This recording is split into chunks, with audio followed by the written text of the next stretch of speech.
Puji Tuhan saudara, hari ini kita akan sama-sama merenungkan mengenai belajar dari kesalahan Musa. Sebagai seorang pemimpin, kepemimpinan Musa tidak diragukan lagi. Banyak hal yang kita bisa pelajari dari kepemimpinan Musa. Bagaimana juga tangannya terangkat ketika Yosua memimpin peperangan melawan Amalek. Bahkan Alkitab banyak mencatat hal-hal yang luar biasa tentang Musa ini. Seperti yang dicatat di dalam Bilangan 12 ayat yang ketiga. Musa dicatat sebagai orang yang lembut hatinya lebih dari manusia di bumi ini. Kemudian yang kedua di dalam Bilangan 12 ayat ke-8, Tuhan sampai bilang, Musa itu berbicara kepadaku berhadapan muka.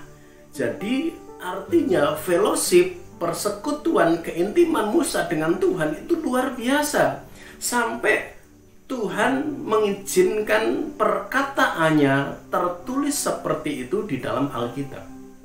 Dan juga di dalam Ibrani 3 ayat yang kelima, Musa dicatat setia dalam segenap rumah Allah. Jadi artinya dia setia di seluruh bidang pelayanan yang Tuhan percayakan kepadanya.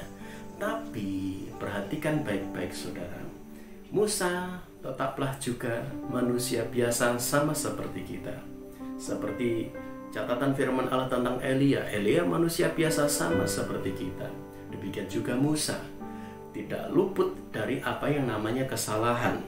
Dan ironisnya, kesalahan yang dilakukan oleh Musa itu seolah-olah peristiwanya sepele.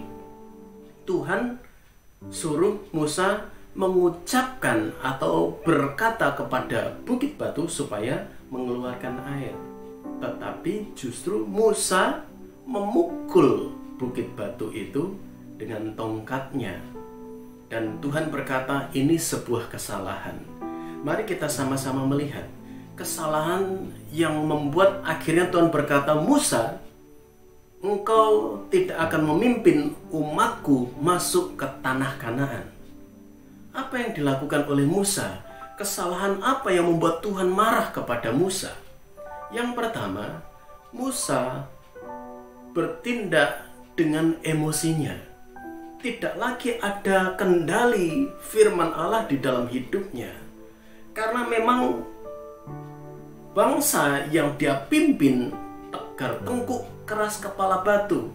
Tetapi selama ini bukankah Musa dicatat dan menunjukkan bagaimana dia selalu meresponi dengan kelembutan hatinya. Tetapi hari itu, ini kesalahan Musa, dan ini menjadi pembelajaran kepada kita sekalian. Musa bertindak dengan emosinya. Dia marah, ya. Emosi menguasai dirinya sehingga apa yang diperintahkan Tuhan dia tidak lakukan. Ataupun dia lakukan tetapi tidak sesuai dengan petunjuk Tuhan. Tuhan tetap melakukan mujizatnya karena memang Tuhan tahu kebutuhan umat Allah saat itu membutuhkan air. Tetapi urusan dosa tetap dosa. Sebenarnya memang sepele, tetapi dosa tetap dosa yang serius, yang harus diperhatikan oleh setiap orang percaya. Karena semuanya berurusan dengan kekudusan Tuhan. Nah, ini yang kedua. Kesalahan yang kedua adalah Musa berkata di dalam Bilangan 20 ayat yang ke-10. Ketika Musa dan Harun telah mengumpulkan jemaah itu di depan bukit batu itu, berkatalah ia kepada mereka, dengarlah kepadaku, hai orang-orang durhaka. Apakah kami harus mengeluarkan air bagimu dari bukit batu ini? Perhatikan. Apakah kami, ketika emosi menguasai, maka akhirnya dampaknya pikirannya tidak lagi berpikir secara bijak. Tindakannya juga akhirnya tidak tindakan yang bijak.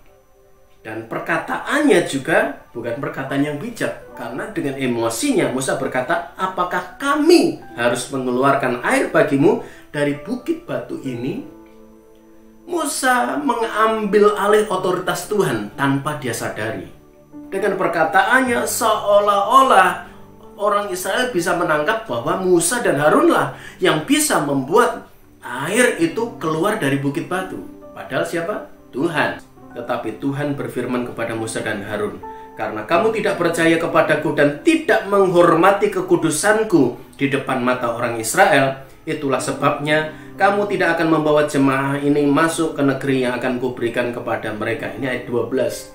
Setelah Musa memukul bukit batu dan bukit batu itu keluar air, tapi segera keluar perintah Tuhan yang berkata, kamu tidak akan masuk karena kamu tidak percaya kepadaku dan tidak menghormati kekudusanku, Tuhan bilang. Nah, saudara, kesimpulan dari renungan kita hari ini adalah yang pertama, jangan pernah menyepelekan dosa sekecil apapun. Jangan pernah meremehkan, karena semuanya tetap serius di hadapan Tuhan. Dosa tetap dosa dan ada konsekuensi yang harus dihadapi oleh setiap orang yang melakukannya. Kemudian yang kedua, apa yang sepele menurut kita tetap itu bukan berarti sepele di hadapan Tuhan, enggak. Saudara, Allah tetap Allah yang kudus dan Tuhan ingin atau Allah ingin kita hidup dalam kekudusannya. Kemudian yang ketiga, perhatikan baik-baik saudara, kita perlu menjaga hati kita. Di dalam segala keadaan, situasi, tekanan, masalah, ujian, pencobaan, sakit, penyakit, Tuhan mau kita tetap menjaga hati. Jagalah hatimu dengan segala kewaspadaan, karena dari situlah terpancar kehidupan. Jaga hati kita baik-baik. Belajar dari kesalahan Musa untuk kita bisa juga bertindak bijaksana. Belajar dari kesalahan orang lain supaya kita tidak melakukan hal yang sama.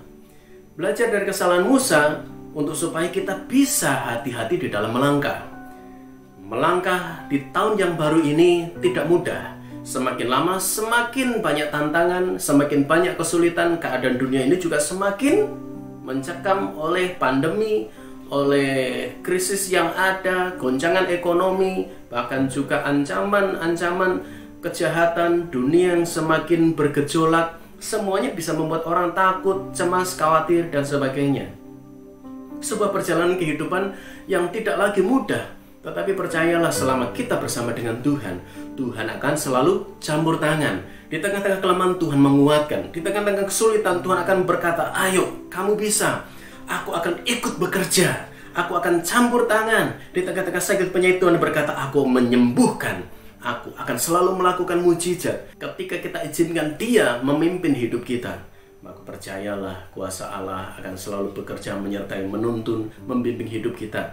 Di tahun yang kita lewati akan menjadi tahun yang penuh dengan sukacita di tengah-tengah kesulitan, penderitaan, dan air mata.